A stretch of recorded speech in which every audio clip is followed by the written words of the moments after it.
네, 그러면 이제 본문을 읽어보죠. 일단 그 1장을 들어가기 전에 지금 제가 여기 앞에 띄운 것은 어, 가장 마지막입니다. 응제왕 마지막에 나와 있는 거거든요. 그래서 나라전으로 한번 왜 제가 이거를 먼저 띄워드리냐면 어, 이게 아주 유명한 그런 에피소드이기도 하면서 하여튼 우리가 장자를 네 편을 다 읽고 나면은 요거를 가지고 생각할 게 상당히 많아요. 이야기할 때. 그래서 일단은 한번 소개시켜드리고 요거를 우리가 읽는 내내 한번 그 화두처럼 한번 되새김질을 한번 해보시라고 소개시켜드리는 거예요. 남의 지세 위 수기요, 북해 지세 위 호리요, 중앙 지세 위 혼돈이니. 남해의 제왕이 거긴 없습니다. 남해의 제왕이 이름을 숙이라고 해요. 숙. 이게 뜻은 빠른 숙자입니다. 북해의 제왕이 일컬어서 이름을 홀이라고 합니다. 이거는 황홀하다 할 때 홀자입니다. 노자에도 홀자 많이 나왔죠. 황홀, 황해홀해 이렇게 나왔었죠. 중앙지세 위 혼돈이니. 중앙의 이 제왕을 혼돈이라고 합니다. 혼돈. 우리 혼돈이라는 말 많이 쓰죠.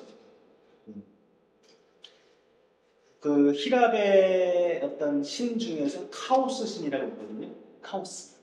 카오스를 혼돈이라고 보통 보는 거죠. 연관돼서 이게 굉장히 생각할 요소가 많아요. 자, 숙여홀, 시, 상여고, 혼돈지지윤을. 숙, 남해의 제왕인 숙하고 북해의 제왕인 홀이 때때로 서로 함께 만나. 어디서 만나요? 혼돈의 땅에서 만나. 중앙에서 만나. 혼돈 대지 기선한데 혼돈이 그들을 접대하는 것이, 대해주는 것이 아주 잘해줘요. 혼돈이 잘 대해주는 거예요. 숙과 홀을. 숙여홀이 모고 혼돈 지덕 왈. 숙하고 홀이 고마운 거야. 혼돈이. 그래서 서로 뭘 모의하냐면 혼돈의 덕에 보답할 것에 대해서 한번 얘기를 한 거예요. 야, 혼돈 우리가 이렇게 잘해주려면 우리가 보답 좀 해야 되지 않겠느냐? 뭘 해줄까? 막 이런 식으로. 그러면서 얘기하기를 인개유 칠규하야. 이 시청 식헌을 차, 독, 무일한데 상시 착지구리라 하고 말하기를 보통 사람들이 7개의 구멍을 가지고 있는데 보통 이제 9규라고도 하는데 여기서 7규라고 얘기를 해요. 7개의 구멍, 눈, 코, 입, 귀 이렇게 하나, 둘, 셋, 넷, 다섯, 여섯, 일곱. 얼굴을 보통 얘기하는 거예요. 근데 보통은 우리가 이제 사람을 얘기할 때 9규라고 얘기하거든요. 9개의 구멍. 얼굴 말고 우리 2개의 구멍이 또 있잖아요, 몸에. 그걸 합해서 이제 9규라고 얘기를 하는데 여기서 얼굴을 주로 표현한 것 같아요.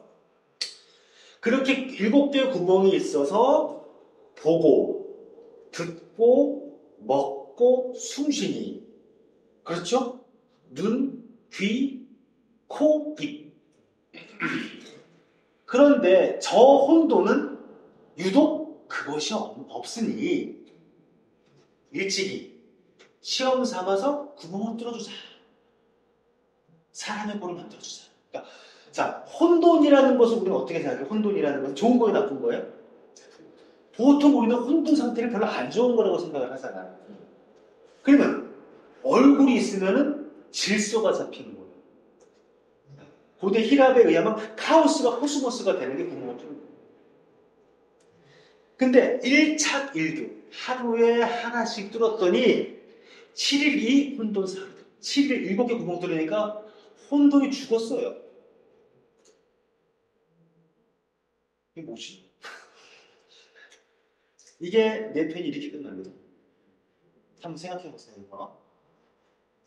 이 이야기 자체는 기억하기 어렵지 않죠? 중앙에 혼돈이라는 것이 있었는데 북쪽에 있는 애들하고 남쪽에 있는 애가 서로 중앙에서 만나.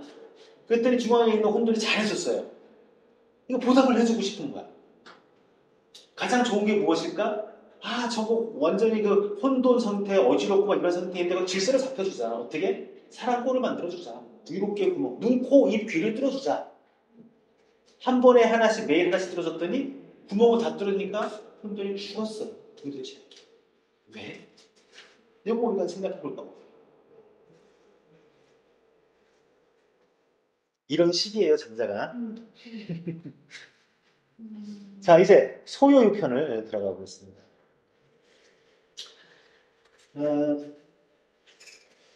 보통의 많은 이때 당시 텍스트들이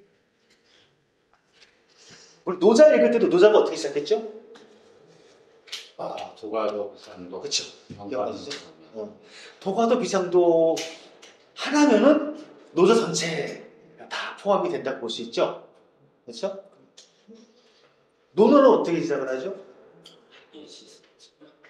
그렇죠. 불용여러. 그거 하나면은 거의 논어 전체를 담을 수 있습니다. 맹자는 에피소드는 하필 완전히 시작합니다. 이우, 인의, 이. 왜 이익을 얘기하느냐? 인의의 정신을 펴야 된다는 거예요. 전체를 다 포괄한다 그러면 이 소요유라는 것이 맹자 전체를 포괄한다고도 좀 과장되게 얘기할 수 있는 것이죠. 이 소요유 자체가 좀 맹자의 정신을 표현하는 것이다 라고 볼 수 있습니다. 소요한다는 것은 말 그대로 그냥 노는 겁니다. 그냥 별일 없이 그냥 어슬렁어슬렁 거리는 게 소요하는 거예요. 이유는 노는 거. 이렇게 살고 싶지 않아요? 네. 근데 왜 그렇게 안 살아요? 왜? 살고 싶으면서 왜 이렇게 안 살아요? 놀줄 한번 이렇게 살아보지 않으련 하고 건의하는 맹자, 장자 얘기를 한번 들어가 보죠. 분명유하니 기명위곤이니 본지되는 부지기기 천리하노다. 분명, 이 명이라는 것은 뭔가 모호하고 흐릿하고 이런 것이죠. 우리가 저승을 명계라고도 얘기를 하잖아요. 그런 것이죠. 그리고 명현 현상이라는 말도 있어요. 어떤 몸이 안 좋을 때 몸에 좋은 약을 먹이면 일시적으로 몸이 더 어지럽고 나빠지는 현상이 이제 명현 현상이라는 얘기를 하죠. 그러니까 북쪽에 무언가 애매모호한 그런 어떤 곳이에요. 그러니까 장자가 얘기하는 여러 가지 것들은 거의 대부분이 이 명같습니다. 뭔가 애매모호해요. 명확하지 않아요. 명석판명하지 않습니다. 북쪽에 물고기가 하나 있는데 그 이름을 일컬어서 곤이라고 한다. 이름이 곤이에요. 곤의 크기는 그것이 몇 천리인지 모르겠다. 어마어마하다는 얘기예요. 몇 천리. 물고기 하나의 크기가 몇 천리입니다. 가장 큰 고래가 한 몇 미터 될까요? 근데 1리가 한리는 250m라고도 하기도 하고 400m라고도 하거든요. 그러니까 어마어마한 크기죠. 천리니까. 우리나라가 크기가 얼마죠? 3천리 금수방산 그러잖아요. 그러니까 이게 우리나라보다 큰 거예요. 한반도보다. 뻥도 이런 뻥이 없습니다. 화이위조하니 그게 변해서 새가 됐으니 화라는 말을 기억해 두십시오. 중요한 말입니다. 변해서 새가 됐으니 그 이름이 붕이라고 일컫는다. 붕집의 부식이 기천리하다. 그 붕의 등은 그 크기도 몇 천리인지 모르겠다. 어마어마한 크기의 새입니다. 노이비에 기이기 약 수천지운하니 시조야 해운즉 장 사어 난명하나니 난명자는 천지하다. 노는 이제 성낼 노자이긴 하지만 한번 확 떨쳐 일어난다는 그런 의미가 되겠죠. 떨쳐 일어나서 날아가니 그 날개가 마치 하늘에 구름이 들이운 것 같더라. 하늘에 구름이 들이운 거죠. 하늘에 구름이 들이우면 어떻게 돼요? 햇빛을 가리게 되죠. 그런 것처럼 이 하늘을 가린다는 얘기예요. 그 새는 바다가 움직이고 나면은 장차 남명으로 떠난다. 여기 남명이 나와요. 남명은 뭐라고 하냐면 천지다. 하늘의 연못이다. 라고 합니다. 이게 뭐죠 이게? 아주 수수께끼 같습니다. 일단 몇 가지 한번 이렇게 해석하는 분도 있어요.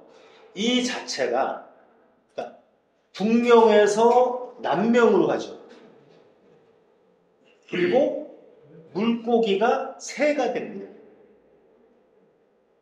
이것이 이 장자가 전체적으로 얘기하고 싶은 어떠한 그 장자가 얘기하고 있는 뭐 나중에 보면은 지인, 신인, 뭐 성인, 진인 이런 어떤 좀 이상적이라고 표현해야 될까요? 그러한 사람으로서의 모습들을 얘기를 하는데 뭐 불교식으로 얘기하면 깨달음으로의 길로 가는 여정이라고도 해석해 볼 수가 있습니다.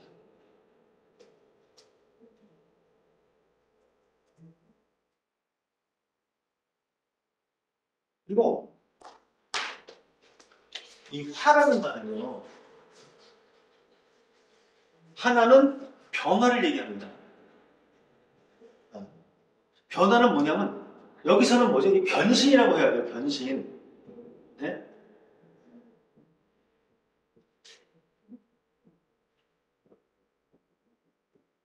이 변신이 그 히라버가 영어로 보면은 이제 라틴으로 보면 히라버죠. 메타모르포시스거든요.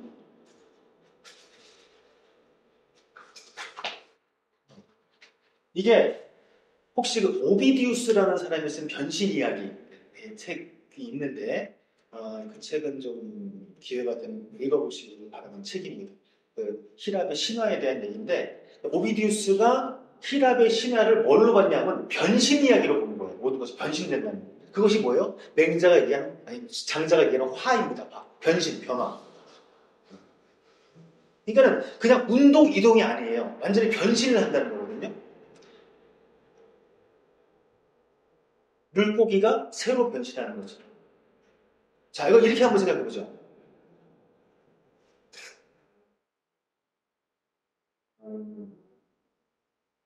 여러분 그 지난번에 같이 에티카를 읽었죠? 에티카를 전과 읽고 나서의 나는 변했나요, 변하지 않았나요? 아, 그랬습니다.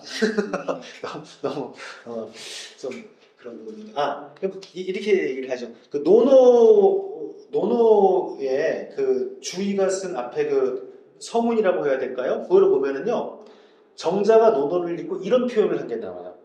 노노를 읽고 나니까 손과 발이 저절로 춤추는 것을 내가 알지 못하겠더라. 라는 식의 표현이 나오거든요.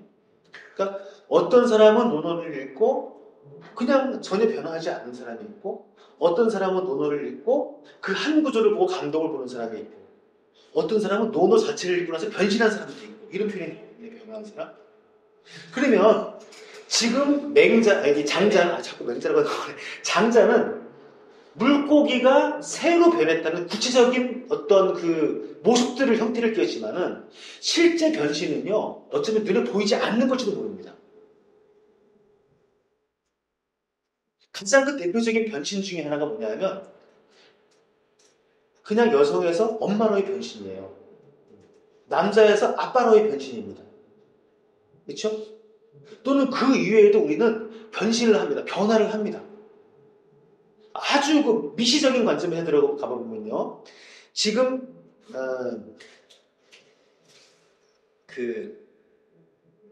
내 몸의 세포는 끊임없이 바뀌고 있죠. 그럼 어떻게 보면 그런 것도 하나의 끊임없는 변신, 변화의 과정들일지도 모릅니다. 어느 관점에서 보느냐에 따라 다르죠. 응? 그러면 이 장자는 우리에게 이 변신을 제안을 하고 있는 겁니다. 두 번째, 이 화라는 것은 또 어떤 뜻이냐면 죽음이라는 뜻도 있어요. 이 화라는 글자 자체에 있어가지고. 이제 우리가 자, 제물론 다음에 아마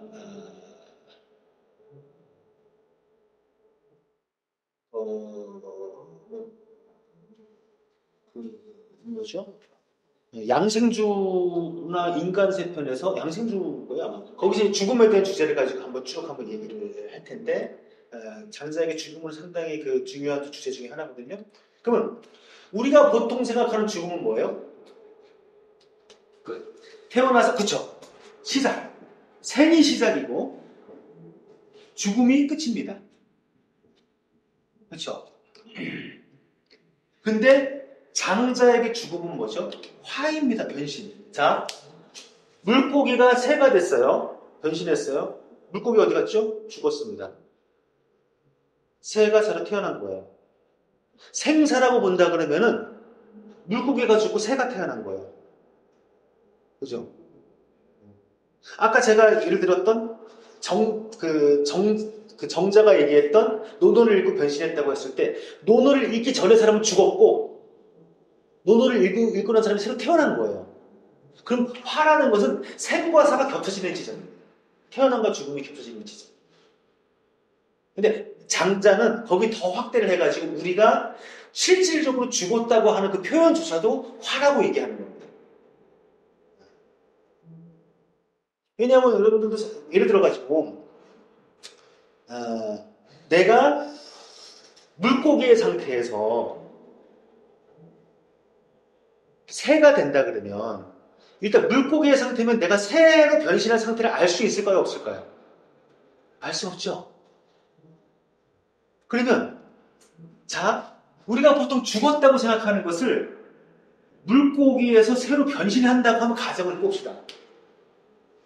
그러면 물고기의 상태에서는 내가 새가 된 뒤의 상태를 모르죠. 이게 뭐예요? 내가 지금 죽기 전에는 죽고 든 뒤의 상태를 모르는 거예요. 그렇기 때문에 우리는 죽음을 끝이라고 보는 것이죠. 그럼 이 물고기의 입장에서는 내가 새로 변신하는 그것은 나의 삶의 끝이다라고 볼 수도 있다는 얘기예요. 하지만 결과적으로 뭐죠? 변신이라는 거죠. 이게 이제 그 장자가 가지고 있는 죽음에 대한 생각입니다. 그리고 우리는 이게 끊임없이, 그러니까 이 장자를 좀 얘기하고 있는 것을 우리가 일상적으로 쓰는 언어로 표현을 한다 그러면요, 능동과 수동이 겹쳐 있습니다. 자, 이 변화는 내가 능동적으로 하는 걸까요? 꼭 그렇지는 않아요.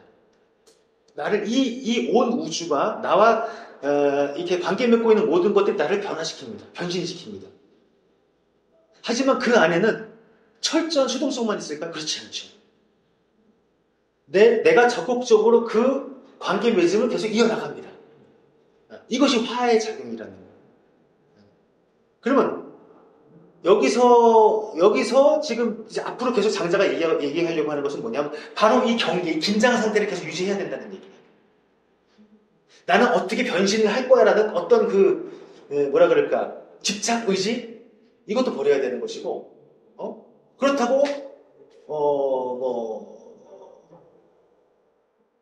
반대의 상태도 또 제한하는 건 아니에요. 이 경계, 이거를 계속 끊임없이 장자는 말로 표현을 합니다. 다른 방식으로. 어쨌든 이 변화, 변신은 화라는 것을 기억을 해주고요. 그리고 이 새는요, 그냥 나는 게 아니에요. 반드시 바다의 움직임이 있어야 납니다. 이것에 대해서 우리는 좀 앞으로 좀 생각을 해볼 겁니다. 여기서 우리가 이거를 밝히지는 않을 거예요. 한 가지 그 장자의 이야기를 고민을 할 때 키워드 중에 하나가 대라는 거예요. 대. 그래서 장자에게는 유대라는 말과 무대라는 말이 있습니다. 이건 나중에 이제 해시에 한번 더 말씀드릴게요.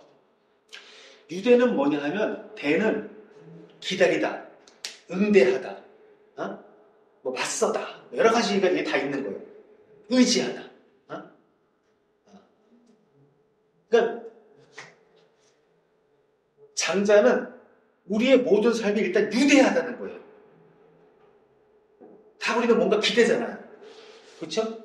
어떤 가치관, 어떤 이데올로기, 어떤 도덕적인 이념 또는 등등 선입관 이런 것들이 다 우리 유대의 삶인 거예요. 그러면 장자가 제안하는 것은 가급적이면 무대 쪽으로 가야 되는 것이죠. 근데 여러분 한번 기억을 해보시면 우리가 에티카를 읽을 때 능동적인 정서와 수동적인 정서가 있을 때 수동적인 정서를 완전히 없앤 다음에 능동적인 정서만 있는 존재? 이건 불가능하죠. 왜? 우리는 신체를 가지고 있기 때문에. 마찬가지로 과연 이 유대에서 무대로에 가는 것도 이런 관점에서 한번 생각해 볼 수 있는 거예요. 우리는 과연 어떠한 유대도 없을 수 있을까? 이거는 이제 좀 우리가 지금 제가 화두만 던지고 그 뒤에 읽으면서 보죠. 그리고 이 남명이라는 것은 하늘의 연못이다. 동료는 그래도 우리 백두산에 천지가 있어요. 이게 뭔 연관이 있는지 모르겠습니다. 어쨌든 하늘의 연못입니다. 자, 그 다음 구절을 보죠.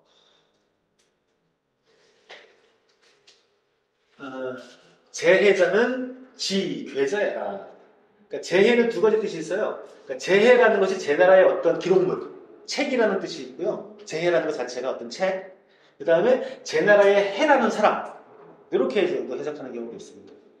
그래서 그 재해를 책으로 본다면 지는 그 사람, 그 책에 적혀 있는 글이라는 뜻이고, 이 재해를 그 사람이라고 한다면은 그가 기억하는 것, 그가 이야기하는 것이 진짜로 해석하면 되죠. 그러니까 여기는 책으로 해석을 할게요. 그 재해라는 책에 보면은 그것은 참 괴기한 것이 기록되어 있다. 그 제나라의 해라는 책에서 말하기를 뭐라고 얘기했냐면 둥지사와 남경야에 수격 삼천리 하고 단부요이 상자 구만리 거의 6월 10자야. 그 둥이라는 새가 남명을 향해서 가는데 물을 때리는 것이 삼천리예요. 삼천리에 물을 한 번에 탁 쳐가지고 날아오는 겁니다. 그 새가 우리 한반도를 딱 때리면 전부 다 날아갈 것 같아요. 그러게 하고 단부요. 그러니까 단이라는 것은 뭐 닭을 잘못 쓴 거라고 얘기를 하는데 그냥 새가 날며 돈다라는 뜻이라고 보면 돼요. 그러니까 닭이라고 만약에 이것을 그 해석을 한다 그러면은 날개를 친다는 뜻이고 단이라고 하면 날아오른다는 것이 됩니다. 부요는 회오리 바람처럼 올라가는 거예요. 그 회오리 바람처럼 날아 올라가는데 그것이 구만리예요. 구만리. 이거 대리권 바깥이 아닌가요? 모르겠네. 구만리를 날아오는 거예요. 가가지고 6월 동안 6개월 동안 난 다음에 그 다음에 한 번 쉰다. 말하는. 하여튼 뻥이 대단합니다. 야마야와 지레야는 생물지이 식으로 상치야. 이게 독특한 글쓰기예요. 갑자기 뜬금없이 야마와 지네가 나옵니다. 야마는 아지랑이라는 뜻인데 또 보면은 어떤 주석가는 이것이 변방에 있는 좀 작은 말의 종류 이런 식으로도 주석을 단 사람도 있어요. 그거를 그 말이 막 달리면은 막 먼지 같은 게 일어나고 뭐 멀리서 보면 흐릿흐릿하겠죠. 그래서 그것이 이제 아지랑이를 얘기하는 거다 이렇게 주석을 다는 경우가 있는데 어쨌든 아지랑이를 얘기하는 거예요.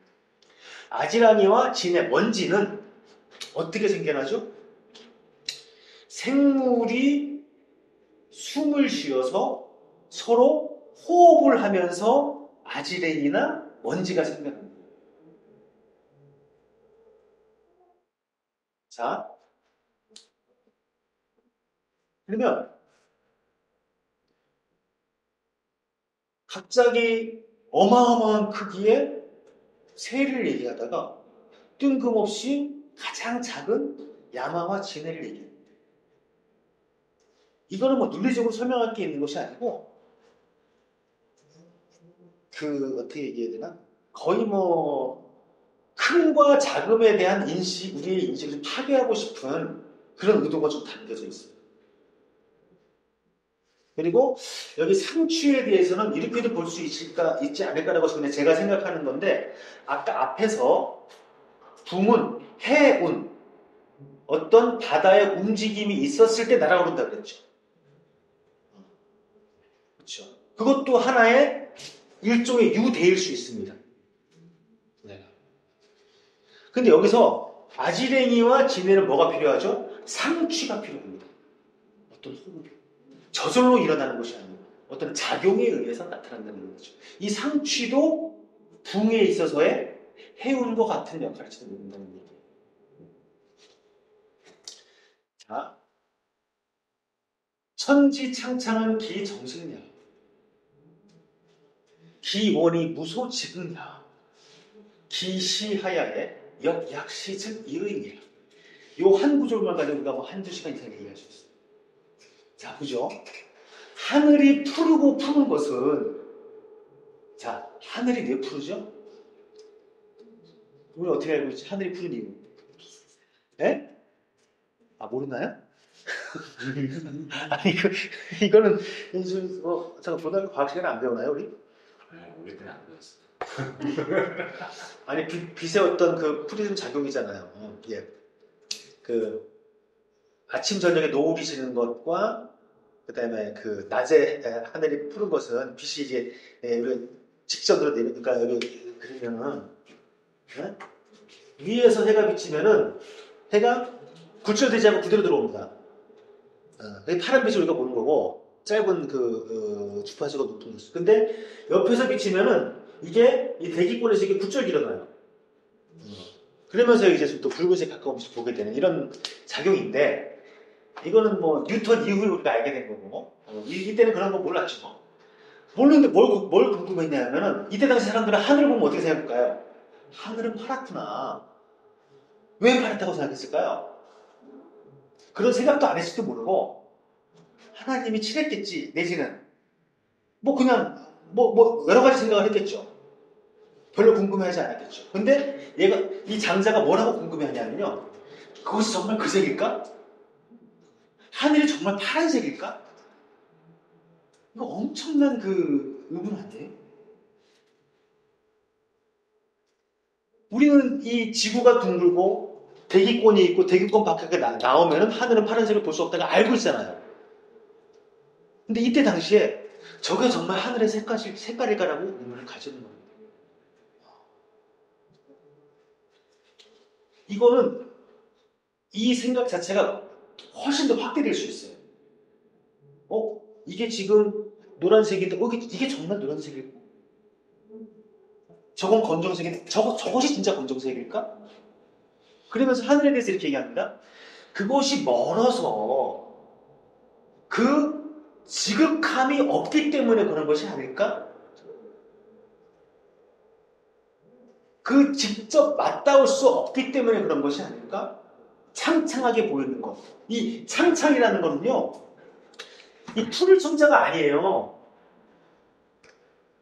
네? 우리 노자 읽을 때, 노자 일장에서 보면은 현지 우연이란 말이 나옵니다. 네?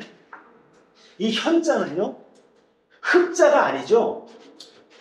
검은색이 아니에요. 그럼 이 현이 왜 현일까요?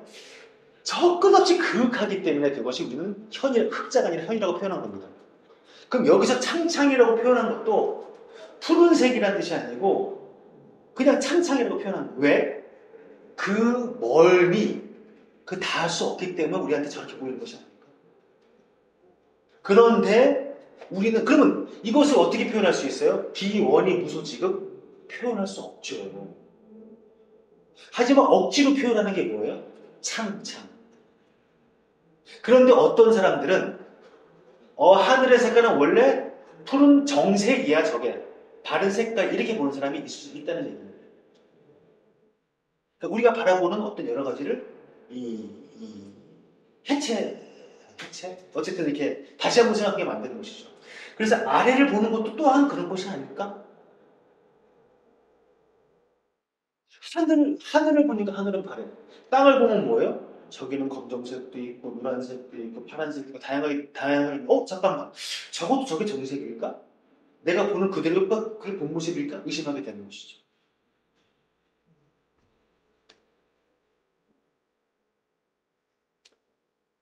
자, 수지적이야 불후면. 즉, 기부대주야 무방하니. 복배수어 요당지상. 즉, 개위지주하니. 치, 배언, 즉, 교하나니. 수천이 주돼야 일생이라. 또한,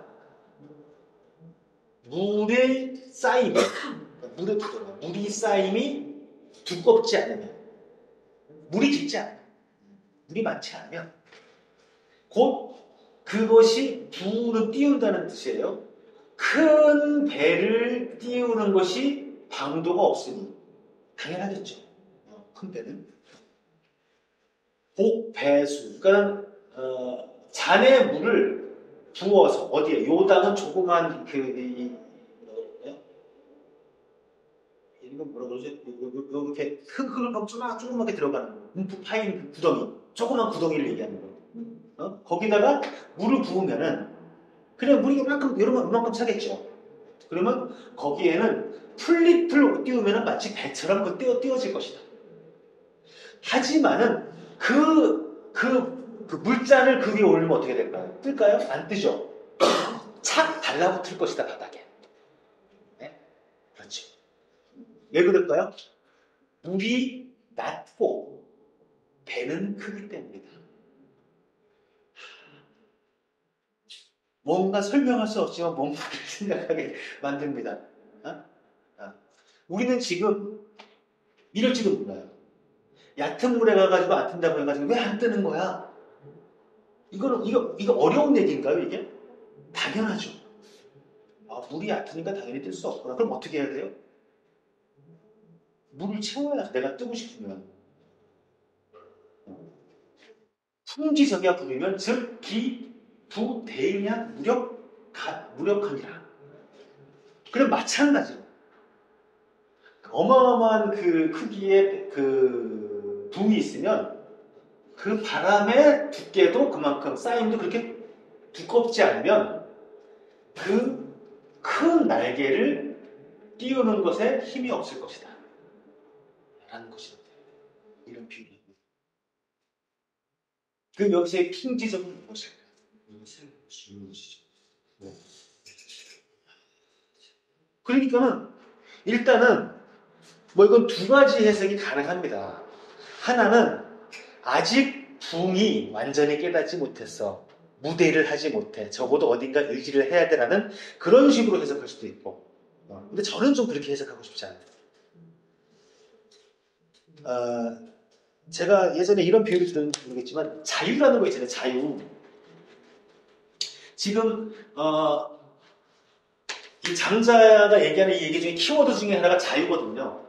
자유라는 말을 하지 않지만은 우리가 보통 얘기하는 자유로운 삶을 얘기하는 겁니다. 그러면 우리가 이 자유의 가장 극단적인 형태는 뭐예요? 어디에도 얽매이지 않는 삶이잖아요. 지금 우리가 부자해한 이유가 뭐예요? 가족한테 매여있고, 직장에 매여있고, 나라의 시민으로서의 삶으로 매여있고 등 여러 가지 매여있는 것이잖아요. 그 모든 것에 있어가지고 다 억압된 것을 벗어나면 자유롭다고 얘기하잖아요. 자, 그러면 어떤 것에서도 억압되지 않은 자유는 우주 공간에 가는 겁니다. 우리는 지구에 살고 있으면은 어디에 얽매여 있죠? 중력에 얽매여 있어요. 그렇죠? 그러면 우주 공간에 가면 우리가 자유로울까요? 중력에 훨씬 부자연스럽죠. 우리 그런 우주 그래버티나 이런 영화 한번 보세요. 네? 어떤 것이 더 얽매이지 않은 무중력 상태에서 정말 자유로운가? 그렇지 않습니다. 근데 우리가 얽매여 있는 지구에서 우리는 자유롭죠. 그 우주 공간입니다. 어쩌면 우리가 그것도 이렇게 볼 수 있어요. 신체를 가지고 있기 때문에 이 어떤 지구의 여러 가지 법칙 속에 우리가 얽매여 있기 때문에 그렇다고 볼 수 있어요. 그러면 적어도 나중에 보면 우리가 그 장자가 얘기하는 좀 이상적인 어떤 그 이 규율과 이런 것을 정비하지 않은 어떤 그 초월적인 어떤 걸 얘기하거든요. 사해지 외 또는 당외, 뭐 무하유지향 뭐 이런 식의 표현들을 합니다. 하지만 우리는 현재 어디에 살고 있어요? 사해지 내에 살고 있어요. 방 내에 살고 있어요. 이 공간 속에서 어떻게 하면 더 자유로울 수 있을까를 얘기를 해야 되는 부분이 있다는 것이에요. 그러면은 적어도 우리는 바람을 더 두껍게 쌓을 수 있는 것에 대해서 고민을 해야 되는 것이고, 그 다음에 아까 얘기했던 해운, 바다의 움직임에 대해서도 고민을 해야 되는 겁니다.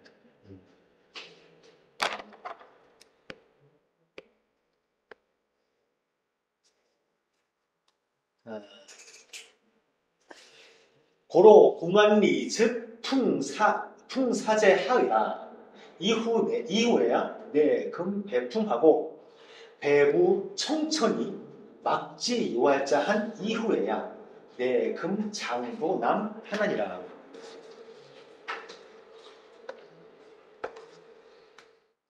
그러므로 구만리에 곧 바람이 그 아래에 있고, 그러니까 바람 아까 단부요해서 올라갔더니 9만리까지 날아올라고 했죠. 그러면 그 밑에 있는 바람의 두께가 얼마큼이에요? 9만리죠. 9만리만큼의 바람이 그 아래에 있고 그 이후에야 곧 바로 배풍, 바람을 타고 그 바람을 타고 등으로는 푸른 하늘을 얹어서 요 알은 장애물 같은 거예요. 가로막는 거. 가로막는 것이 없은 다음에야 이내 곧 장차 남쪽으로 도모한다. 남쪽을 향해 간다라는 겁니다. 여기서 또 이제 요 알이라는 말이 나왔어요. 뭐 가로막는 장애물 같은 겁니다. 뭐 예를 들어가지고 우리도 여기서 얘기하는 북만큼은 아니지만은 무언가 좀 내가 이 현재의 상황에서 좀 더 자유로움을 추구하기 위해서 무언가를 하고자 할 때 우리를 가로막는 것들이 많죠. 요 알입니다. 이런 것이. 이거 제거해야 되는 거죠. 자, 지금 이렇게 해가지고 붕은 남쪽으로 가는 여행을 떠납니다. 저 하늘에서. 저 어마어마한 크기의 스케일에 이런 이야기에서 갑자기 땅으로 내려와요. 이제 조여 합구 소지하야 왈. 조는 매미 또는 스르라미 이런 벌레를 얘기하는 거예요. 합구는 이게 작은 비둘기를 얘기하는 거예요. 작은 새. 그러니까 조그만한 어떤 벌레나 새들이 그걸 보면서 웃는 겁니다. 왜 저 짓을 하지? 웃는 거예요. 하면서 얘기하기를 나는 결기, 내가 결정해서 일어나기를 결정해서 그 다음에 날아가면은 창, 유, 방. 유하고 방은 나무 이름을 얘기하는 거예요. 이게 느릅나무하고 다목나무예요. 느릅나무나 다목나무로 날아올라가는데 이 바닥에 있다가 나무를 향해서 날아올라가는 겁니다. 이 매미나 이 조그만 새가 때때로 시즉 부지이 공어 지이으로니 해이지 구만리 남위요. 때때로 거기에 도착하지 못하고 땅으로 떨어지기도 하는데 나는 그렇게 하는데 저 위에 있는 붕은 어찌해서 구만리나 되어서 구만리나 높이 올라가가지고 남쪽으로 가려고 하느냐? 이런 얘기예요. 이 매미와 이 비둘기의 행태를 보고 장자가 얘기를 합니다. 적 망창자는 삼손 위반하여도 복유과연하고, 그러니까 적은 가다란 뜻이에요. 뭐냐면은 이 망창은 그냥 가까운 교회를 얘기하는 겁니다. 한마디로 소풍 가는 그런 의미죠. 가까운 교회 가는 사람은 삼손, 새끼 밥만 싸가지고 가서 먹고 돌아와도 그래도 배가 꽉 찰 것이고, 그렇죠? 적백리자는 숙용양하고, 백리를 가는 사람은 밤새 어떤 양식을 준비하는. 그러니까 양식을 절구에 찢어서 양식을 준비하는 거고. 적천리자는 상을 취량하나니, 천리를 가는 사람은 어떻게 되죠? 3개월의 양식을 준비해요. 지이충이 우하지하리. 저 두 벌레들이 그것을 어찌 알겠는가? 그러니까는 내가 뭐 예를 들어 가지고 오늘 저기 동네 그 뭐 남산에 나들이를 가요. 그러면 간편한 옷차림에 가방에다가 뭐 간식 몇 개 사가지고 물 좀 싸가지고 가면 되겠죠. 근데 지리산에 한 3박 4일을 가요.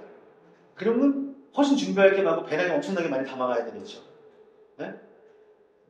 그 다음에 해외여행을 가요. 달라지겠죠. 그러면 이제 해외여행 가는 사람이 짐을 바리바리 쓰고 가는데 옆에서 남산 가는 사람이 너 뭐 그렇게 짐을 많이 싸고 다니냐 이런 얘기를 한다는 얘기. 어찌 알게 되는 얘기죠. 요즘 말로 하면은 우리 말로 하면 뱁새가 어찌 황새의 뜻을 알려고 하는 얘기죠.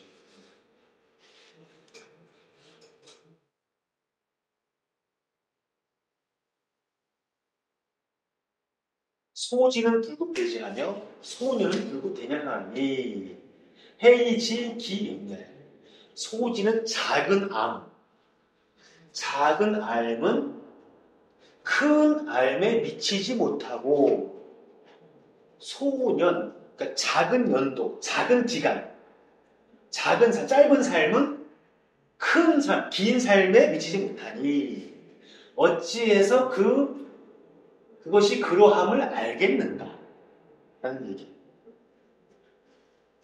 조규는 부지 회삭하며 해고는 부지 춘추하나니 차소연자라.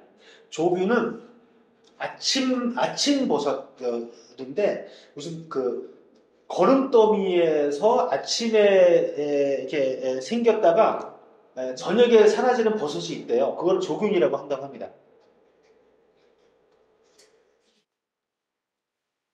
그리고 해삭은 원래 뜻은 뭐냐면은 그 금음하고 초하루인데 그래서 이걸 이렇게 해석하면 한 달이라는 뜻이 되고 또는 그냥 그 밤과 새벽이라고도 보통 해석을 쓴다고 합니다. 그래서 그렇게 해석하면 하루라고 해석이 돼요. 그러니까 조균 같은 짧은 삶을 사는 자는 이거를 그러니까 좀 쉽게 얘기하면 하루살이는 예? 하루만 알 수밖에 없다는 얘기죠. 그리고 해고는 여치과의 곤충을 얘기하는데 그 곤충은 부지춘추하니 1년을 못 사니까는 춘추를 알 수 없다. 1년을 알 수 없으니 이런 것이 작은 소년, 짧은 삶이다라는 얘기죠. 하루살이가 겨울을 날 거를 준비하는 그러한 개미를 보면 얼마나 우기겠어요. 그렇죠?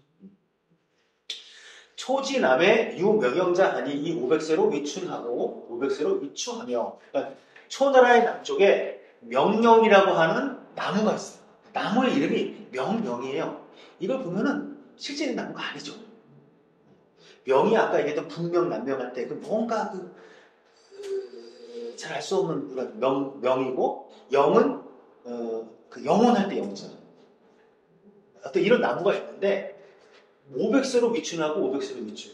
500년을 하나의 봄으로 여기고 나머지 또 500년을 하나의 가을로 여겨요. 뭐예요? 1000년을 1년처럼 여긴다는 얘기입니다. 그리고 상고에 아주 옛날에 유대춘자 하는 또 대춘이라는 나무가 있어요. 이건 더해. 8000세로 위춘하고 8000세로 위춘하더니 8000년이 봄이고 8000년이 가을이니까 16,000년이 1년이에요. 이 팽조는 내 금의 이구로 특문이원을 주민 필지하느니 무력 비구와. 그런데 이 팽조라는 사람은 우리 성경에 보면 가장 그 오래 산 사람 이름이 뭐죠? 무드셀라라는 그 인물이 나오잖아요. 가장 오래 살았다고 하는. 옛날에 뭐 있잖아요. 뭐 김수함, 뭐 거북이가 들으면 이런 것에서 무드셀러 나오잖아요. 여기서 팽조는 중국 고대에 있어가지고 가장 오래 산 사람이라고 나옵니다. 한 800년 정도 살았대요. 요임금부터 해가지고 저기 어디죠? 춘추시대까지 살았다는 전설이 있어요. 이 팽조, 그러니까 사람들이 팽조가 가장 오래 살았다고 부러워하는 거예요. 팽조가 지금에 있어가지고 오래 산 걸로서 특히 유명한데 모든 사람들이 그를 닮으려고 합니다. 그처럼 오래 살고 싶어 해요. 근데 보세요.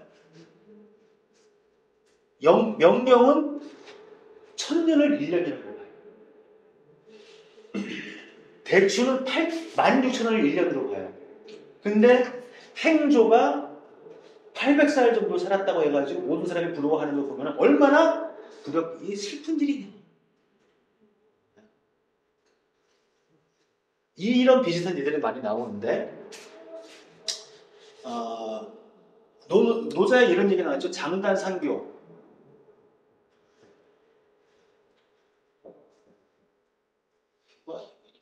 네. 길고 짧은 것은 어떻게 할 수 있죠? 제봐야 알죠. 원래 길고 짧으면 절대적인 것이 있을 수 있나요? 없죠. 상대적인 것. 그럼 다시 한번 생각해 보죠. 자, 우리가 아까 붕과 곤의 얘기를 들었을 때 어마어마하게 느꼈어요. 야, 삼천리나 돼? 뭐야, 날개를 쳤더니 삼천리고 구만리를 날아올라? 몇 천리인지 몰라? 어마어마하게 느껴졌잖아요. 그죠? 근데 한번 보세요. 이 지구의 크기에 비하면은 그렇게 큰 건 아니겠죠. 또는 태양계 전체의 크기에 의하면. 그렇죠? 또는 은하계 전체의 크기에 하면 티끌일지도 몰라요. 우리는 분명히 처음에 곤과 붕의 얘기 들었을 때 입을 벌리면서 우와 그런 새가 있어? 라고 했잖아요. 팽조를 보고 우와 정말 오래 살았네. 그런데 명령과 대춘이라는 이야기 들어보니까는 이 팽조도 마치 하루살이처럼 짧은 삶을 산 소년에 불과하다는 얘기입니다. 그럼 무엇이 소년이고 무엇이 대년이죠? 장자의 얘기가 이렇게 이어지는 거예요. 갑자기 아까 우리가 읽었을 때는 대붕이 지금 날아가고 있는데 저 땅에서 비둘기와 이런 애들이 보고 나면서 쟤 왜 저 짓거리 하지? 이렇게 바라보고 있어요. 그럼 그것만 읽으면 어떤 생각이 드나요? 역시 저렇게 저런 벌레처럼 살지 말고 역시 대북으로서 하늘을 날아가야지 이런 생각이 들잖아요. 마치 장자가. 근데 이걸 읽어보니까 헷갈리는 겁니다. 갑자기 소년과 대년, 소지와 대지의 기준이 없는 거예요. 어떻게 하라는 얘기지? 이걸 우리가 생각해 봐야 되는 겁니다. 과연? 그러니까 많은 사람들이 장자를 처음에 이렇게 딱 읽고 나면은 그래 대붕처럼 깨달음의 길로 가야 돼. 장자가 그런 얘기를 하는 거야. 그러면서 보통 사람들이 저렇게 살고 있는 소지의 삶, 소년의 삶은 저거는 참 우리가 극복해야 되는 삶이야 라고 쉽게 해석하기가 쉽습니다. 근데 과연 그렇게 볼 수 있을까? 라는 것이죠. 소지와 대지, 소년과 대년이 되겠습니다. 자, 여기까지 하고 넘어갈게요. 그러니까 이런 풀리지 않은 의문점들을 계속 가지고 있으면서 계속 뒤에 거를 읽어 나가야 되는 거예요. 자, 또 비슷한 얘기가 반복됩니다. 탕지 문극야 시이라. 탕은 아까 춘추 전국시대 얘기를 하면서 하나라를 멸망시키고 왕조를 연 그런 성인입니다. 탕왕이. 탕 임금이 극한테 물은 것도 이것과 같다.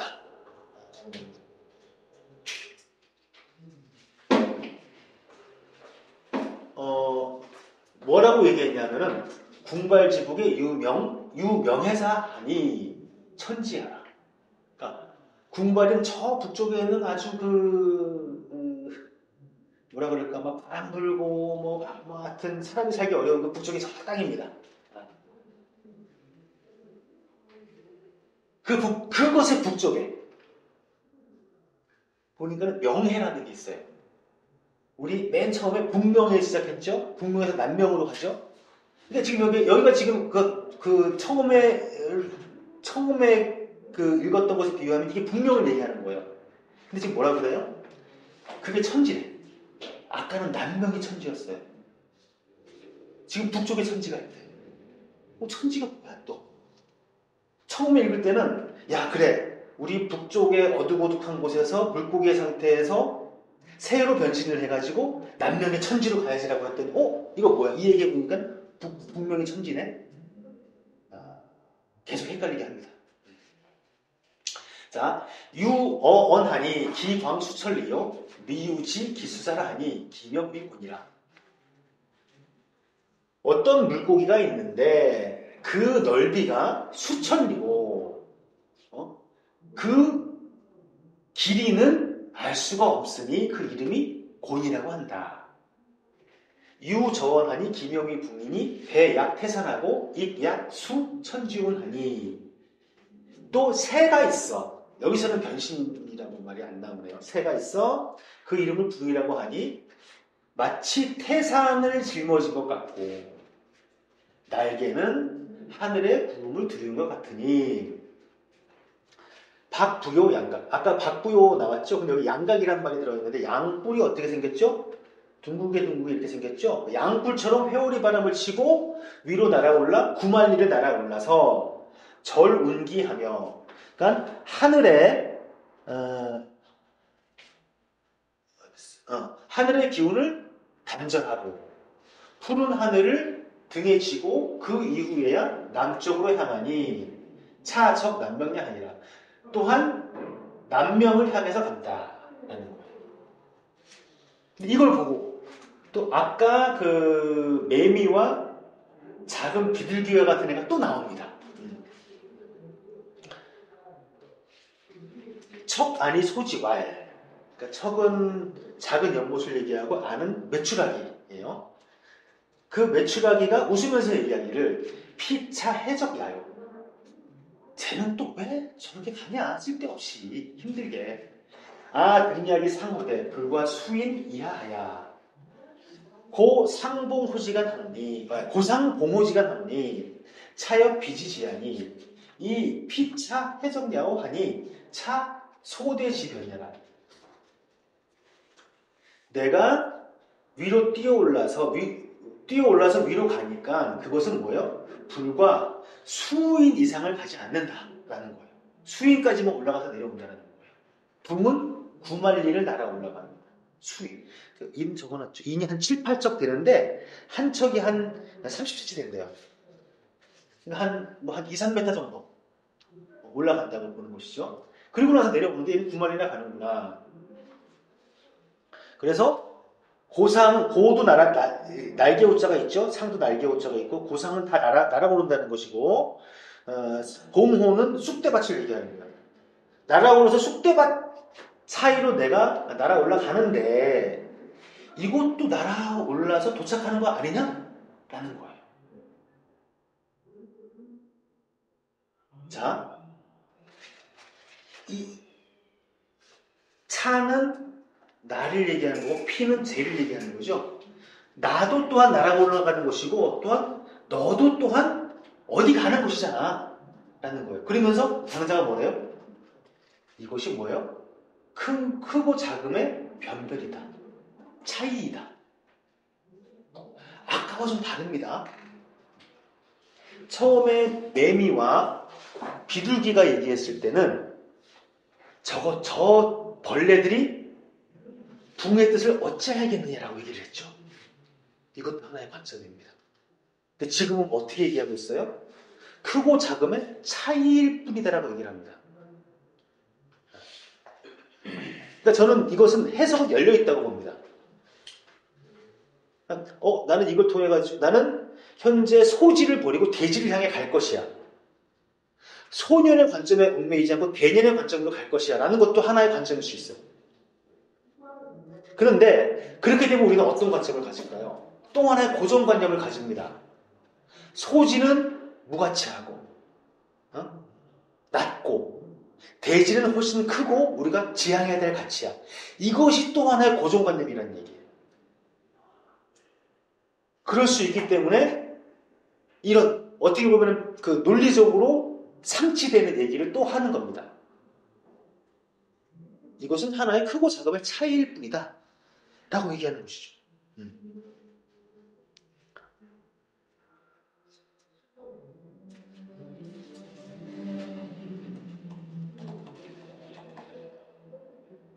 그럼 너 고로 부, 지효 일관하며 행비 일행하며 덕합 일군이 진 일국자도 기 자시야 역약 차의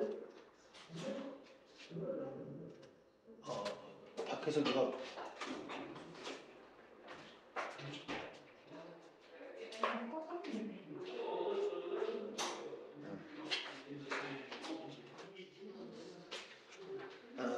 차은이라 그러므로 그 지혜가 한 관직을 맡기에 잘 적합하고 그 행동이 한 고울에 잘 맞고 그 고울의 수장이 될 만하고 덕이 한 임금과 일치하여 임금의 마음에 맞아서 진 일국자 한 나라를 맡을 만한 자도 그러니까 일관 일향 일국은 크기가 다르죠. 자, 우리가 생각을 해보죠. 우리 몇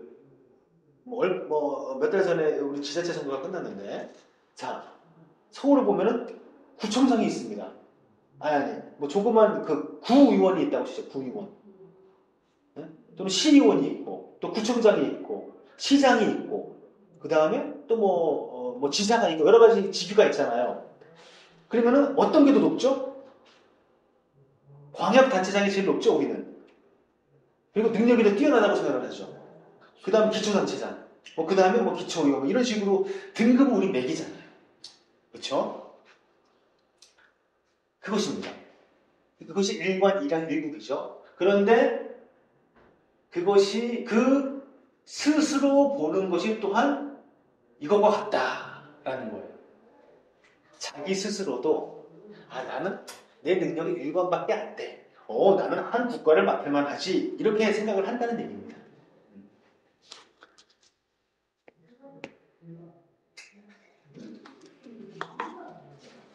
이 소경자 유연 소지하야 차 거세의 예지 불가원하며 거세의 비지 불가저하나니.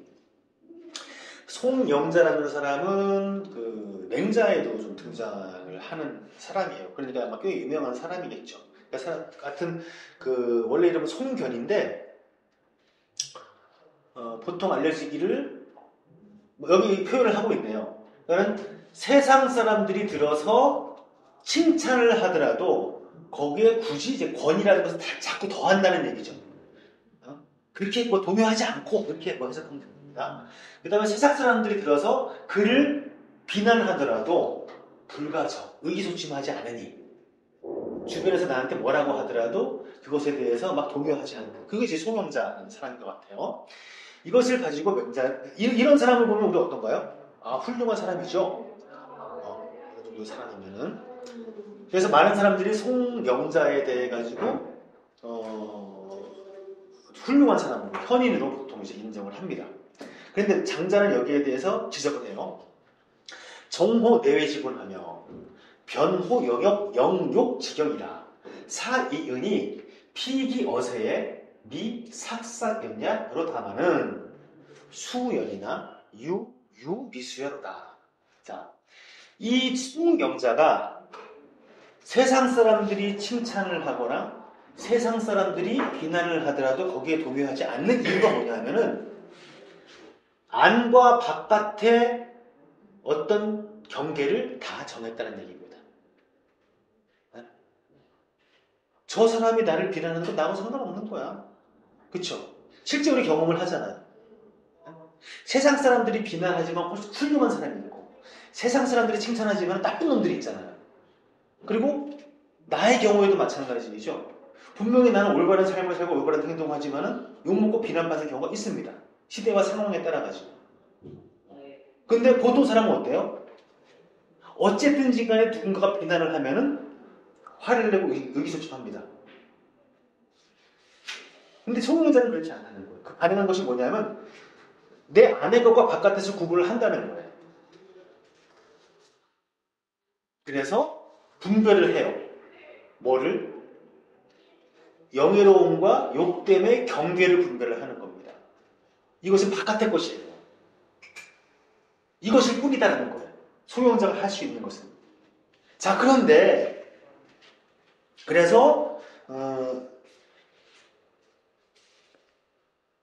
여기서 여기 삭사견이라고 제가 이름을 했는데 척척견이라고 하기도 해요. 삭사견 촉풍견은 급하게 막 거기에 따르는 모양들을 얘기하는 겁니다. 그래서 그 사람은 세상 일에 있어가지고 막 급급해하지 않는다라는 거예요. 이 내외 지분을 바깥과 안의 경계를 정확하게 구분을 했고 그것에서 무엇이 나를 영예롭고 욕되게 하는지 경계를 알게 됐다는 얘기입니다. 제가 여기서 좀 스토아 철학에 대해서 좀 이렇게 적었는데요. 그냥 읽어보세요. 이거는 저기 에픽테토스가 남겨놓은 글이거든요. 스토아 철학에 있어가지고는 자신의 뜻대로 할 수 있는 것과 없는 일을 잘 구별하라는 그런 얘기를 합니다. 그래서 예를 들면은 의견을 내고 욕망을 느끼고 갈망하고 꺼리거나 하는 그 판단, 의지 이런 것만이 우리가 할 수 있는 것이고 육체, 재산, 평판, 권력은 우리가 할 수 없는 것인데 우리는 우리 뜻대로 할 수 없는 것에 지금 얽매였기 때문에 우리가 항상 동요하는 삶을 산다라는 얘기가 되는 것이죠. 비슷한 내용이죠. 자, 그런데 장자는 뭐라고 했냐면 하지만 아직 심지 못했다라고 얘기합니다. 하여튼 무언가를 심지 못했어요. 그 중요한 것을.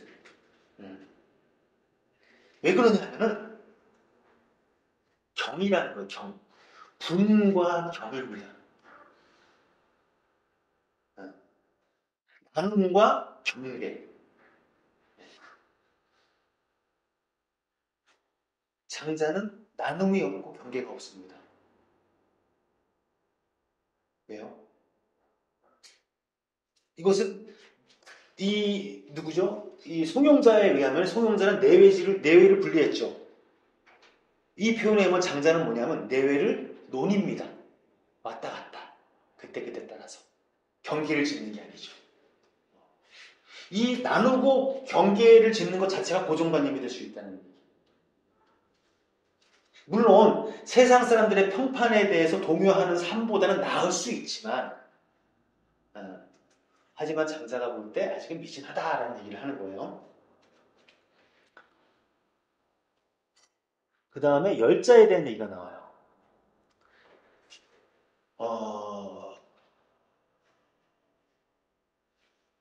그 열자는 어풍이하야 연연선야하야 순유 5일 이후에 반하나니. 그러니까는 열자는 어떤 사람이냐면은 이것도 좀 뻥이 심한데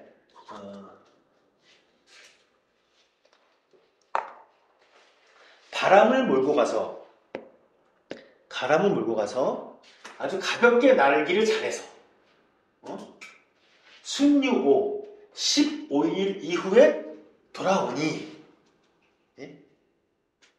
그러니까 바람을 타고 바람을 조종해서 날아가가지고 얼마나 자유로워요. 그렇죠? 자유로운데 15일 있다가 돌아와요. 어떤 이 치복이라는 것은 뭐 주석가들이 두 가지 정도 해석하는데 복에 이르는 것 또는 그러니까 이 바람을 타고 순조로운 것을 복에 비유했다 뭐 이런 식으로 주석을 합니다.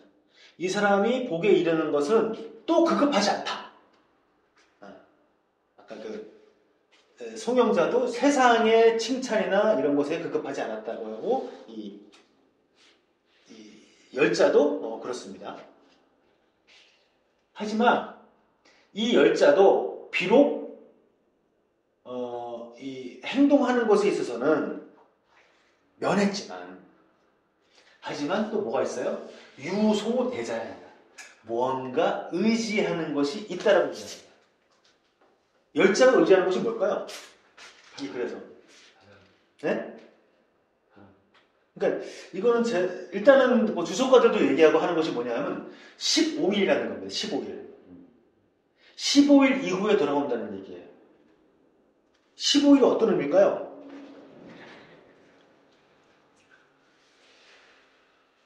360 나누기 24입니다. 24절기. 24절기는 농사를 지으면서 중요한 그런 어떤 절기가 되는 거예요. 곧 그 15일이라는 것이 유대의 상징적인 것이 되는 것이죠.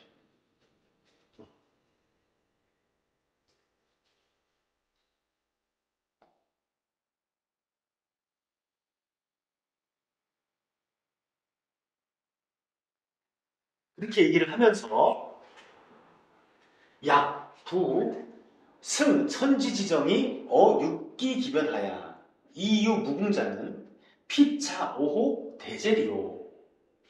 그래서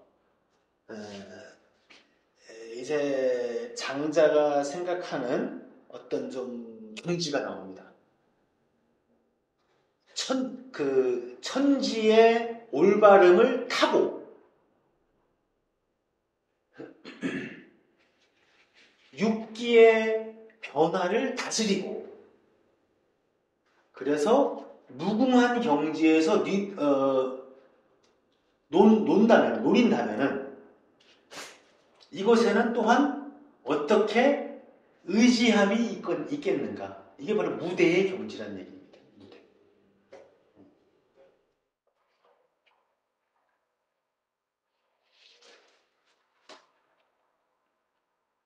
그러니까 여기서 처음에는 각자 자기의 어떤 능력과 역할에 급급해가지고 자기 자신을 그렇게 평가하는, 남들의 평가도 그렇게 동요하고 자식과 그렇게 평가하는 그런 사람들을 얘기했어요. 일관, 일향, 일국자. 근데 그것보다 더 나은 경지가 소용자입니다. 다른 사람들이 나를 칭찬하고 다른 사람들이 나를 비난하는 것, 이것은 내 바깥의 것이야.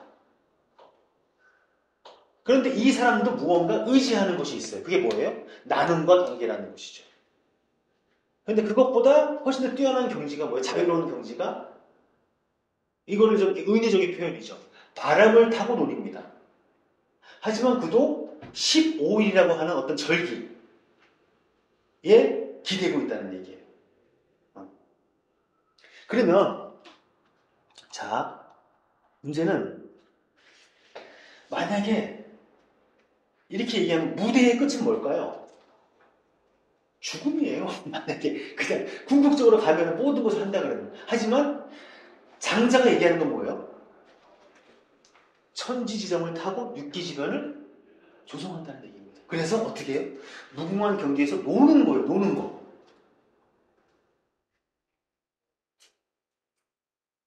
놀이입니다. 놀이. 자,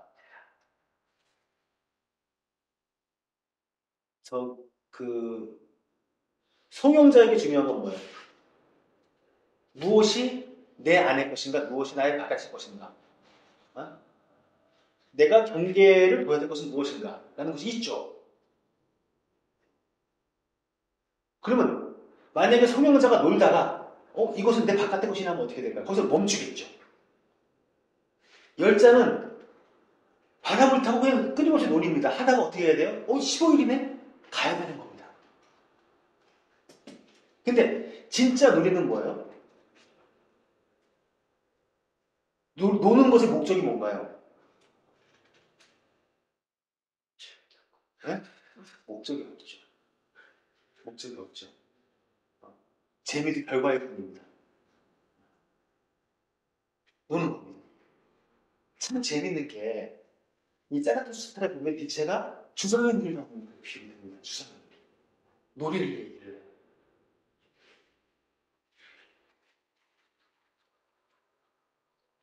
그러니까 엄밀하게 얘기하면은 천지지정을 타잖아요.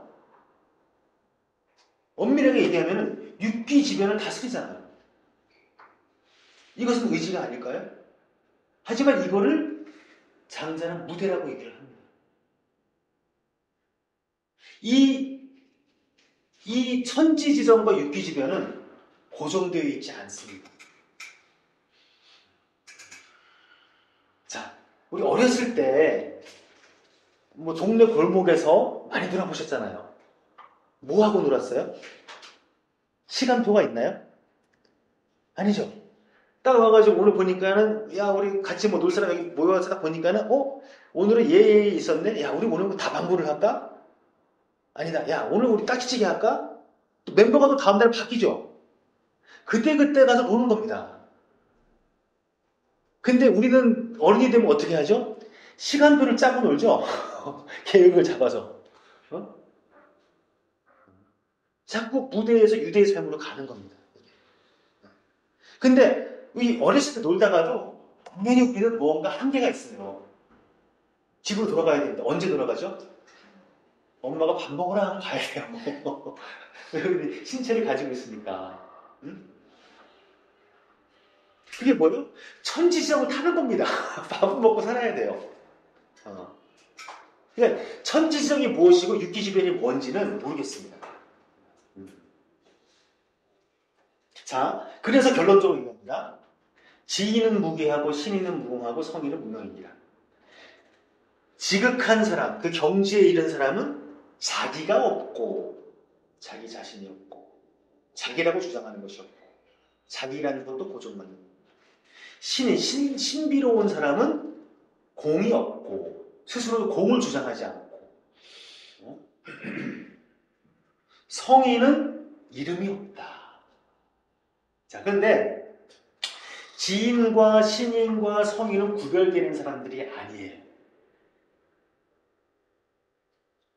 어떤 관점에서 보면 지인이라고 이름 붙일 수 있고 어떤 관점에서 보면 신인이라고 또 어떤 관점에서 성인이라고 이름 붙일 수 있습니다. 뒤에 보면 이런 걸 통틀어서 진인이라는 표현이 나와요. 진인. 삼진자를 써가지고. 다 같은 말들이에요.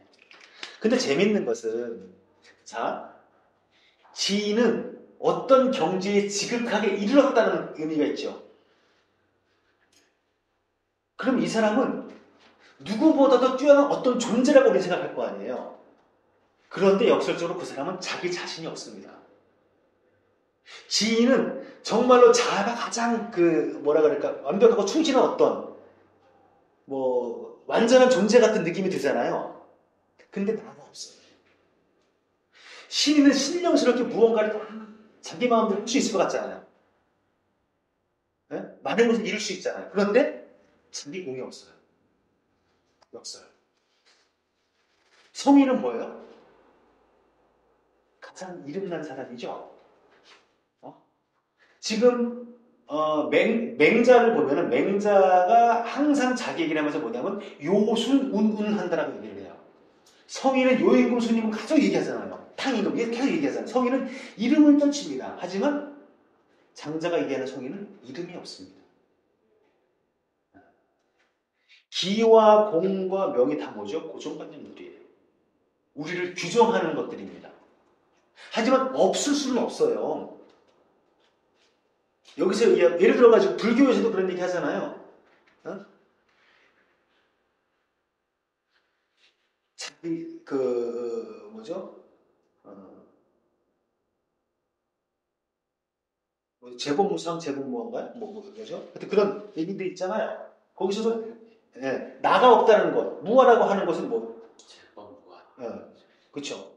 그것이 고정된 것이 없다는 것이지 이미 그 12연계 자체는 있거든요.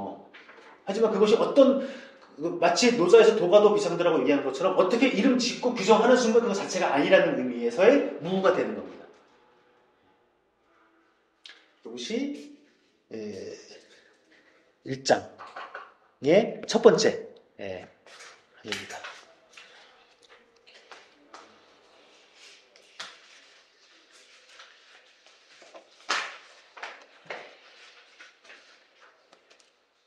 오늘은 여기까지 해야 되겠네요.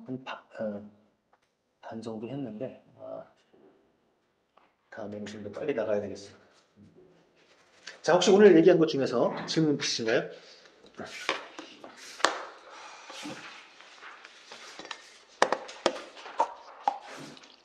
좀 적응하고 난 다음에 지금 자, 그럼 오늘 첫 시간 이렇게 마치도록 하겠습니다.